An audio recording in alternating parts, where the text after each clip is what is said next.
지난 주일 오후에 우리 찬양 발표회로 수고해 주시고 또 우리가 하나님께 찬양으로 영광 돌릴 수 있는 것이 얼마나 감사하고 은혜가 되는지 모릅니다. 우리 준비하신 분들 또 하나님께 감사의 박수를 한번 올려드리겠습니다. 정말 감사드립니다. 많이 부족하고 연약하지만 그럼에도 불구하고 하나님은 우리를 위해 여전히 일하고 계시고 그런 하나님을 우리가 소망하고 믿기 때문에 우리가 오늘도 찬양과 감사와 예배로 나아갈 수 있음을 믿으시고 더 하나님 앞에 엎드리고 또 신뢰로 나아가기를 주님의 이름으로 축원합니다. 여러분, 오늘 말씀을 나누기를 원하는 것은 우리가 이 찬양과 감사로 나아가면서 우리가 정말 인생의 참된 기쁨과 만족을 누리기를 원하는데 어떻게 할 때 우리가 인생의 참된 만족과 기쁨을 누릴 수가 있을까요? 여러분, 영국에 에드워드 8세라는 국왕이 있습니다. 한번 PPT를 띄워주시겠습니까? 여러분, 오늘날 이 엘리자베스 여왕이 얼마 전에 또 정말 퇴위하고 또 서거를 했는데 그 아버지가 조지 6세고요. 그 조지 6세의 형님이 바로 에드워드 8세입니다. 여러분, 이 에드워드 8세라는 사람은 정말 2차 대전에 참여하고 또 정말 이렇게 온 영국에 정말 신임을 얻을 만큼 그렇게 사랑받는 왕이었습니다. 그가 아직 결혼하지 않은 상태로 왕에 즉위를 했는데 한 파티 행사에서 이 심슨 여사라는 사람을 만나게 돼요. 그런데 이 심슨 여사는 알고 보니까 이혼한 미국의 평범한 여인이었어요. 이 사람과 사랑을 얻기 위해서 결국은 그가 바로 왕위를 버리고 이 사람과 결혼하여서 결국은 프랑스 시골 마을에서 가난하고 평범하게 살다가 70년대 중반에 세상을 떠나게 됩니다. 그때 전 세계 매스컴이 그렇게 얘기했어요. 세계의 사랑이 지다라고 말을 합니다. 여러분, 기자들이 이 심슨 여사에게 질문합니다. 이 에드워드 윈저 공이 당신을 선택하기 위해 영국을 버렸는데 그렇게 당신을 사랑한 이유가 무엇일까요? 그러자 이 심슨 여사가 이렇게 대답합니다. 저도 모르겠습니다. 그렇게 고귀한 영혼이 왜 나를 선택했는지. 나는 아름답지도 않고 신분이 높지도 않고 이혼한 불쌍한 여인일 뿐입니다. 다만 어느 날 그분이 나에게 이렇게 말씀했습니다. 내 마음속에 깊은 고독을 이해하고 받아주는 사람은 당신밖에 없다고요. 아마도 부족한 제가 그분의 고독한 마음을 알아들였기 때문이 아닐까요? 이렇게 답했다고 합니다. 여러분, 모든 인간의 간절한 소망이 무엇일까요? 내 마음의 깊은 곳에 있는 상처와 아픔을 알아주고 받아주는 겁니다. 바로 이 에드워드 8세는요, 국왕임에도 불구하고 자기 마음을 알아주는 그 한 여인을 위해서 왕위를 내려놓을 만큼 거기에서 인생의 진정한 기쁨과 소망을 발견한 것입니다. 근데 오늘 우리가 살펴보는 이 요한복음 4장에도 바로 그런 여인이 나타나게 됩니다. 여러분, 오늘 요한복음 4장 우리가 본문으로 구체적으로 다루진 않지만 어떤 여인이 나옵니까? 사마리아 여인이 나오게 됩니다. 여러분, PPT 내려주시겠어요? 여러분, 오늘 본문 요한복음 4장 28절로 30절 말씀 우리 한번 같이 읽어볼까요? 시작.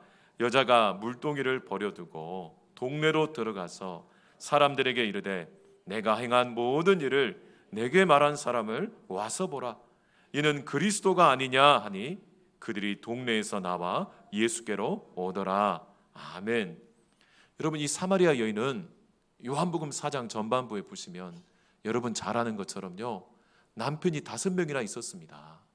그런데도 만족이 되지 않고 또 버림을 받았는지 모르지만 6번째 남편과 살아가고 있어요. 그럼에도 불구하고 인생의 그 소망과 인생의 기쁨을 발견할 수 없고 정말 비참한 수치 가운데 살아가기 때문에 정말 사람들의 시선을 피해서 이 대낮 정오에 뜨거운 햇볕을 피하여서 그렇게 물을 뜨러 우물가에 나왔다가 예수님을 만나게 됩니다. 그리고 예수님을 통해 자기 마음에 깊은 그 고독과 아픔을 받아들이게 되고 인정해 주시는 그 마음 때문에 인생이 완전히 바꿔지는 것을 우리가 보게 됩니다. 여러분, 이 수치를 당했던 여인이 예수님 안에서 참된 기쁨과 소망을 발견하고 완전히 회심하고 돌아서는 일들이 일어나게 된다는 겁니다. 여러분, 우리가 우리 마음의 깊은 고통과 아픔을 누군가가 알아주기를 원하고 누군가가 인정해 주기를 원하고 내 마음을 살펴주기를 원하는데 결국 여러분, 우리 사람들 가운데 찾기가 쉽지가 않다는 거예요. 그런데 누구에게 우리가 인정받을 수 있습니까? 누가 우리의 마음을 알아주십니까? 바로 예수 그리스도 한 분뿐임을 믿으시기를 주님의 이름으로 축원합니다. 그리고 예수님께 그 마음을 알아준, 예수님의 마음을 살펴준 그 사람들이 우리를 위로할 수 있고 우리를 붙들어줄 수 있다는 거예요. 결국은 예수님의 이 사랑과 은혜에 기인한 사람들이 서로에게 위로자가 되고 서로의 마음을 알아줄 수 있는 우리 인생의 축복과 소망의 통로가 될 수 있다는 겁니다. 여러분, 오늘 이 28절 짧은 한 구절에 이 여인의 이 회심의 증거가 나옵니다. 여러분, 우리가 예수를 믿고 우리 인생이 바뀔 때 나타나는 세 가지 변화가 있는데요. 첫 번째는 뭡니까? 신앙 고백입니다. 여러분, 이 여인이 뭐라고 합니까? 동네에 가서 사람들에게 그리스도가 아니냐, 자기를 만나주시고 자기의 마음을 만져주시고 자기의 이 고통과 아픔을 알아주신 이 예수님이 그리스도시다, 메시아이시다, 하나님의 아들이고 인류의 소망이신 분이다 라고 그가 입술로 고백하는 일들이 일어나게 되었다는 거예요. 여러분, 이처럼 우리가 회심하게 되면 우리 입술의 고백이 변화되게 된다는 거예요. 내 인생의 주어가 나였어요. 내가 일으켜서 내가 성공하고 내가 우리 가정을 일으키고 내가 우리 자녀를 키우겠다라고 한다고 하면 우리 인생의 고통과 아픔 가운데 우리는 내 스스로가 인생의 주인이 아님을 깨닫게 됩니다. 그러면서 인생의 참된 주인이 바로 예수 그리스도이시고 그분이 우리 인생의 목자가 되실 때 비로소 우리 인생 가운데 회복과 치유가 일어남을 고백하게 된다는 겁니다. 그리고 두 번째 변화는 뭡니까? 바로 가치관이 변화돼요. 오늘 말씀을 보시면 물동이를 버려두고 라고 했어요. 여러분, 이 물동이가 상징하는 게 뭘까요? 정말 이 비참한 가운데 살아가는 여인도 살려면 물을 먹어야만 했어요. 오늘날처럼 수돗물이 집에서 콸콸 쏟아지지 않고 정수기가 있는 것이 아니기 때문에 하루에 한 번 이상은 우물을 기르러, 물을 기르러 나가야만 했습니다. 그런데 이 여인은 어떻습니까? 자기의 수치와 아픔 때문에 사람들을 만나는 것이 고통스러워, 사람들을 만나는 것이 너무나 힘든 그런 인생이었어요. 그렇기 때문에 사람들의 시선을 피해서 그렇게 대낮 한낮에 남들은 다 뜨거운 땡볕을 피해서 집에서 낮잠을 자고 집에서 그늘 가운데 있는 그 시간에 자기는 땡볕을 맞아가면서 이 육신의 갈증을 해결하기 위해 그렇게 우물로 나아갔던 것입니다. 그런데 그 여인이 바로 예수님을 만나고 나서 자기의 영적인 갈증을 해결하고 나니까 어떤 일이 일어납니까? 물동이를 버려두고 진정한 영혼의 샘물이 되시는 이 예수님을 증거하기 위해 물동이를 버려두고 인생의 가치관이 완전히 변화되는 것을 우리가 오늘 본문을 통해서 확인할 수 있습니다. 그리고 세 번째 변화는 뭡니까? 이제 이 사람은요, 관심이 어디에 있어요? 영혼에 있어요. 자기 육신의 갈증이 아니라 자기 영혼의 갈증이 해결되고 나니까 자기뿐만 아니라 이 동네 사람들의 영혼에 관심을 갖고 그 영혼을 회복시키는 일을 위해 자기 자신을 기꺼이 드리는 것을 볼 수가 있습니다. 여러분, 이 여인이 예수님을 만나서 자기 영혼의 갈증을 해결하기 전까지는 어땠습니까? 동네 사람을 피해 다녔어요. 동네 사람을 기피했습니다. 그런데 예수님을 만나고 이 영혼의 만족을 누리고 나니까 자기가 기피하고 피했던 이 동네 사람들을 찾아가서 바로 예수님을 증거하고 예수님을 통해서 당신들도 이 영혼의 갈증을 해결할 수 있음을 증거하는 이 관심이 완전히 바뀌는 것을 볼 수가 있습니다. 여러분, 이 요한복음에 보면요, 최초의 회심자가 제자들이 아닙니다. 제자들은 여전히 기적을 경험하고 있지만 그래서 기적을 통해 예수님이 자기 욕심과 욕망을 실현시켜 주실 것이라는 것을 알고 자기 욕심 따라 예수님을 따라가는 것이 예수님을 진짜 믿고 회심한 사람들이 아니에요. 그런데 요한복음 4장에서 바로 요한복음 최초의 회심자가 누구냐면 바로 이 사마리아 여인이에요. 세상적으로는 아무것도 기대할 수 없는 그런 수치와 부끄러움과 고통과 아픔을 가지고 살아가는 이 여인이 예수님을 진짜로 만나고 예수님을 처음으로 그리스도로 고백하며 그분을 위해 자기 생명을 걸고 최초의 복음 증거자, 최초의 선교사로서 이 사마리아 지방에서 활약하는 것을 우리가 이 요한복음 4장에서 살펴볼 수가 있다는 겁니다. 그렇기 때문에 여러분, 오늘 본문을 통해 우리가 무엇을 알 수 있습니까? 우리 인생의 진정한 기쁨의 씨앗이 누구냐라고 하는 거예요. 바로 예수 그리스도이심을 믿으시기를 주님의 이름으로 축원합니다.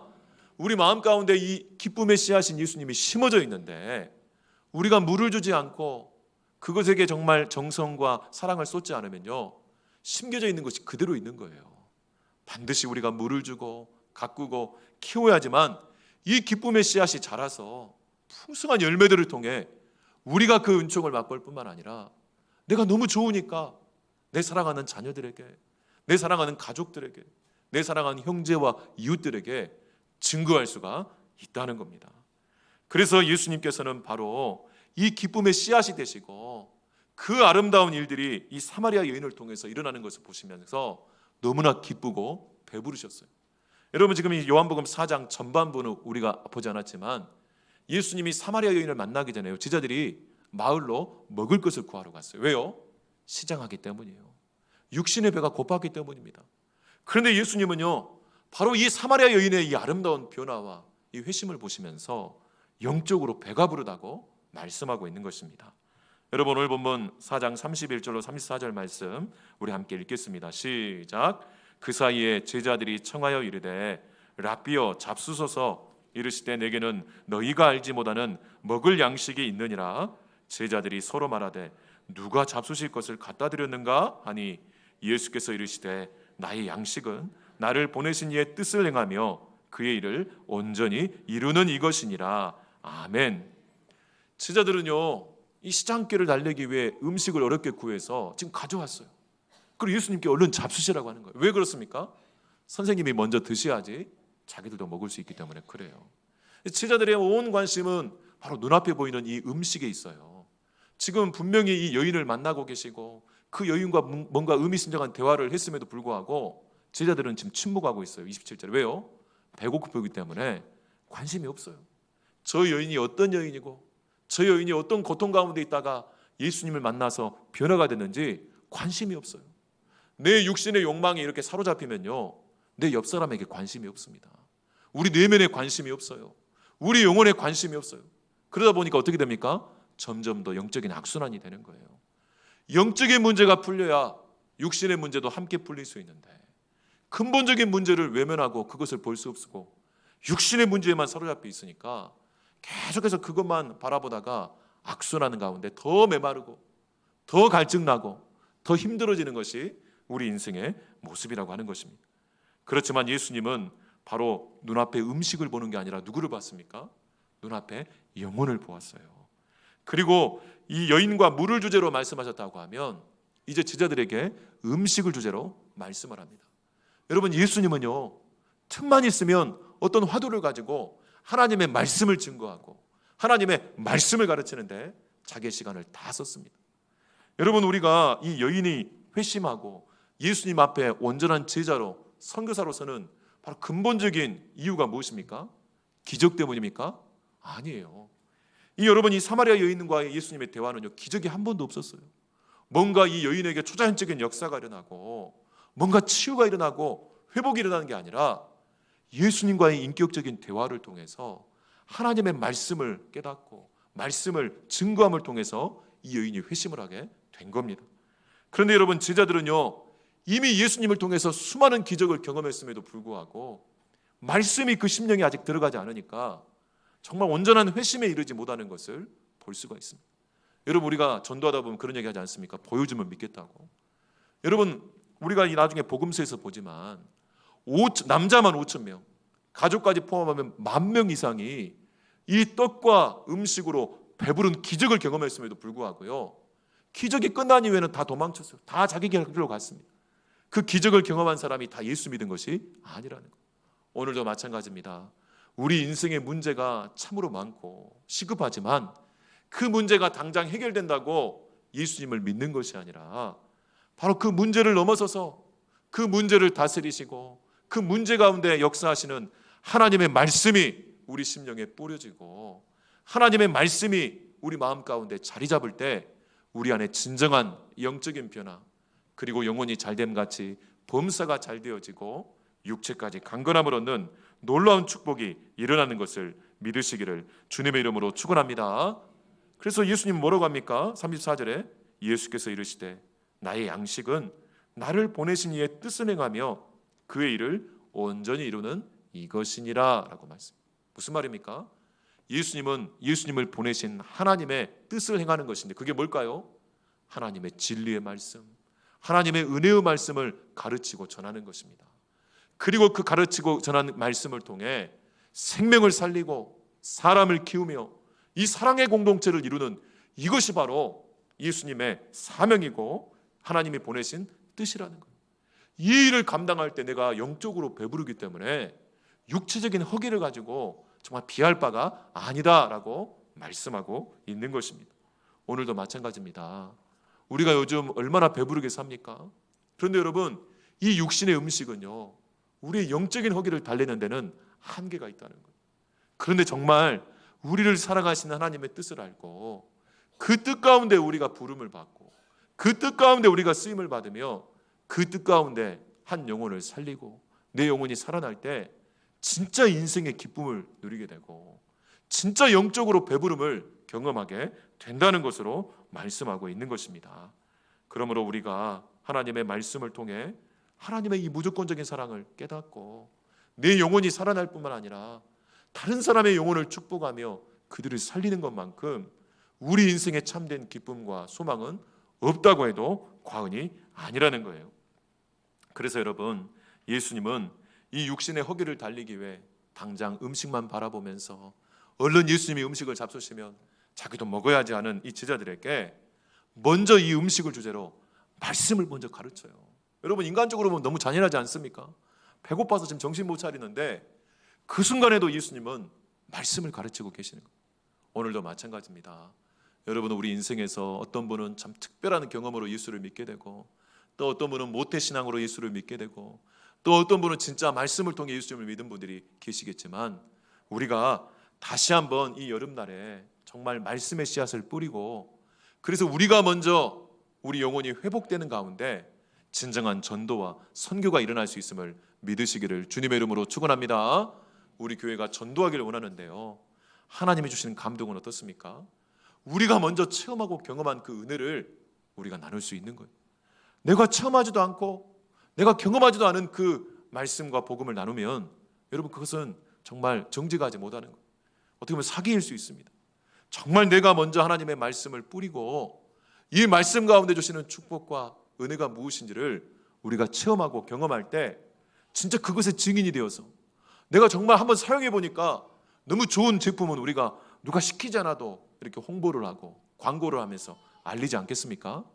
여러분, 우리 인생의 최고의 선물이요, 우리 인생의 최고의 소망과 기쁨으로 주신 이 예수 그리스도를 통한 은혜와 능력을 우리가 말씀을 통해 온전히 누리고 체험하기를 주님의 이름으로 축원합니다.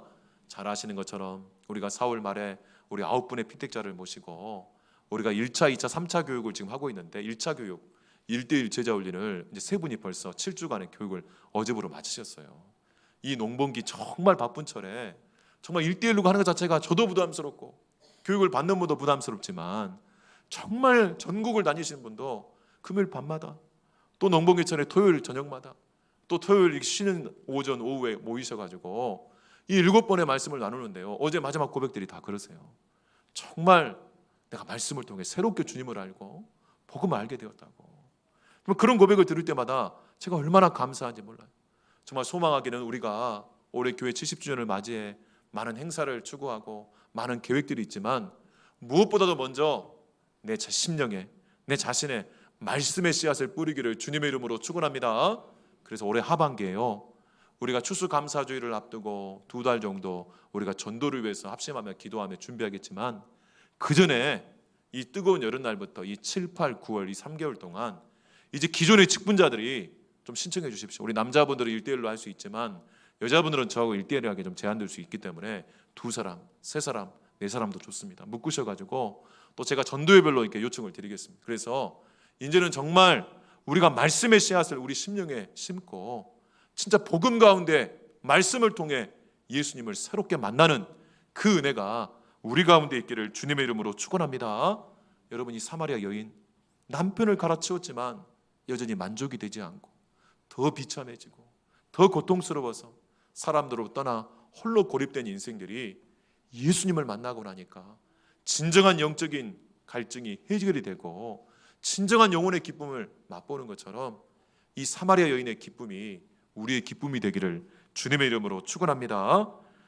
그래서 바로 예수님께서 뭐라고 말씀을 이어서 합니까? 35절 이하의 말씀을 한번 같이 읽어보겠습니다. 시작. 너희는 넉 달이 지나야 추수할 때가 이르겠다 하지 아니하느냐? 그러나 나는 너희에게 이르노니 너희 눈을 들어 밭을 보라. 희어져 추수하게 되었도다. 거두는 자가 이미 삭슬 받고 영생에 이르는 열매를 모으나 이는 뿌리는 자와 거두는 자가 함께 즐거워하게 하려 함이라. 아멘. 여러분, 음식을 주제로 말씀을 전하신 예수님께서 이제는 추수를 주제로 말씀을 전하시며 이 제자들의 안목을 새롭게 해주십니다. 여러분, 농부의 관점에서는요, 지금 추수할 때가 아니에요. 아직 4개월 후에 추수가 일어나요. 그런데 예수님의 관점에서는 지금이 추수했다라는 거예요. 왜 그럴까요? 여러분, 농부는 지금 육신을 위해 이 곡식에만 관심이 있지만 예수님은 지금 하나님의 영광, 하나님이 보내신 그 뜻을 생각하면서 인간의 영혼에 관심이 있기 때문에 우리 영혼들을 추수한 데는 바로 지금 즉시로 우리가 복음을 경험하고 복음을 체험하기만 하면 지금 즉시로 추수할 수 있다는 것을 말씀하고 있는 겁니다. 다시 한번 말씀드리지만 여러분, 인생 최고의 기쁨은요, 우리가 물질적으로 상황이 더 좋아지고 세상적으로 출세하고 성공하며 돈 버는 재미도 정말 만만치 않지만 그것 갖고 우리가 온전한 영혼의 만족을 누릴 수가 없다는 것이 성경의 결론입니다. 그리고 우리 인생의 결론이에요. 여러분, 이 조건과 상황에 따라 행복한 것은요, 상황이 바뀌면 언제든지 사라지고 무너질 수 있기 때문에 그렇습니다. 뼈 빠지게 고생하고 수고했는데 한순간에 우리가 노력한 것이 사라질 때 그때 인생은 절망하고 고통하고 비참하게 무너지는 것이지만 우리가 예수님을 통해 인생의 참된 축복을 경험하면요, 어떤 조건과 상황에서도 흔들림 없는 이 주님의 사랑을 날마다 우리가 말씀과 기도를 통해 공급을 받고 내 영혼이 소생함을 경험할 뿐만 아니라 다른 사람의 영혼까지 소생시키는 이 인생을 회복시키는 이 축복과 기쁨을 우리 모두가 누리기를 주님의 이름으로 축원합니다. 이것이 우리 인생의 사명이고 소망이며 이것이 우리 교회의 사명이고 축복이라는 거예요. 그래서 여러분, 우리가 시간 없어 뒤에 말씀 안 오지만 우리가 거둘 때, 뿌릴 때 기뻐할 것이라고 했는데, 여러분, 우리가 지금 거둔다고 하는 것은요, 우리가 노력해서 거둔 게 아니라요, 이미 앞선 세대가 하나님의 역사가 이미 뿌린 것을 우리 때 지금 거두는 겁니다. 그렇다면 우리가 지금 뿌리는 것은 우리 때에 거둘 수도 있지만 우리 때에 거두지기 쉽지 않을 수 있어요. 그럼에도 불구하고 우리가 하나님의 은혜 가운데서 뿌리는 거예요. 참 오래 감사하지만 지난주 금요일에도 제가 말씀드렸지만 정말 우리 교회 성도님들 이 어려운 때 정말 이렇게 함께 예배하는 데 힘써주시고 또 하나님 앞에 온전히 헌신하고 섬기고 봉사해 주셔가지고요, 우리 교회가 작년 대비 매달 100만 원 이상 선교원금을 더 지출합니다. 그래서 미얀마 개혁주의신학교 오늘 오후에 우리 또 교무총장 되시는 우리 김정진 선교사님 오셔서 말씀 증거해 주시겠지만 정말 그 학교에 올해부터 우리가 50만 원씩 후원해서 그 연합 40개 교회를 후원하는 그 일들을 감당하고 있고, 또 우리 안수 집사님 가정 헌신해 주셔서 매달 20만 원씩 그 42개 교회 중에 한 교회 목회자 사례를 우리가 매달 감당하며, 또 우리 6분의 성도님들이 한 구자씩 해주셔서 30만 원을 모아주셔서 이제 태국의 그 신학생 바로 그 한 분을 우리가 키우고 섬기는 일에 그래서 100만 원 이상이 우리가 추가로 이렇게 다른 나라 땅에 헌신하고 수고하는 것이요, 얼마나 놀라운지 모릅니다. 정말 이 노예 제가 갈 때마다요, 지금 정말 여러분 각 교회마다 상황이 얼마나 힘든지 몰라요. 교세는 말할 것도 없고 재정적으로도 힘들어가지고 이번 정말 여름 수련회도 그렇고 정말 교회들마다 너무 힘들어서 정말 구제를 위해서 우리 교회 요청이 또 얼마나 많이 들어온지 모릅니다. 그렇기 때문에 여러분, 이 시기에 우리 성도들이 더 합심해서 기도하고 합심해서 이렇게 헌신해 주시고 후원해 주셔가지고 우리 교회가 이렇게 하나님의 은혜로 이렇게 씨를 뿌리게 해주시고 또 알게 모르게 우리 교회 노예 산하의 교회들 또 우리 성도들 안에 여러 어려운 환경에 있는 성도들을 우리가 구제하고 섬기는 일을 더 정말 넘치도록 지금 하고 있는 것을 여러분 기억해 주시고, 우리 교회가 우리 교회만을 위한 교회가 아니라 우리 노예 산하의 여러 연약한 교회들을 섬기고 나아가 세계 열방에 흩어져서 주의 복음의 사역으로 이 사마리아 여인처럼 소망 없이 살아가는 인생들에게 참된 소망이 되시는 예수님을 증거하는 이 귀한 사역 우리가 더 힘있게 감당할 수 있도록 여러분 기도해 주시고 헌신해 주시길 주님의 이름으로 축원합니다. 오늘 말씀 생각하면서 함께 기도하겠습니다. 하나님 아버지 감사합니다. 주님 진심으로 사랑하시는 우리 귀한 성도들, 오늘도 성령께서 우리를 감동하시고 주의 전에 나와 하나님의 성호를 찬양하며 하나님의 생명의 말씀, 진리의 말씀을 듣고 기도하게 하여 주심을 감사합니다. 정말 하나님, 우리 내면의 깊은 곳에 있는 그 고독과 아픔과 어려운 것들을 주님이 아시고 주님이 알아주시고 주님이 만져주시는 그 기쁨과 은총 속에 우리 영혼이 회복되게 하여 주시고 우리 영혼이 잘됨같이 범사가 잘 되어지고 육체까지 강건함 얻을 뿐만 아니라 정말 우리 사랑하는 형제들, 이웃들, 자녀들의 영혼까지 살리는 하나님의 축복의 통로들이 되게 하여 주시옵소서. 아버지, 이를 위해 이 말씀의 씨앗, 이 복음의 씨앗을 끊임없이 우리 심령에 뿌리는 자들이 되게 하여 주시고 자라 열매 맺게 하시고 추수하게 하시는 하나님의 은총과 자비를 체험하고 경험할 수 있도록 복 내려 주시옵소서. 모든 것 감사드리며 예수님 이름으로 기도하옵나이다. 아멘.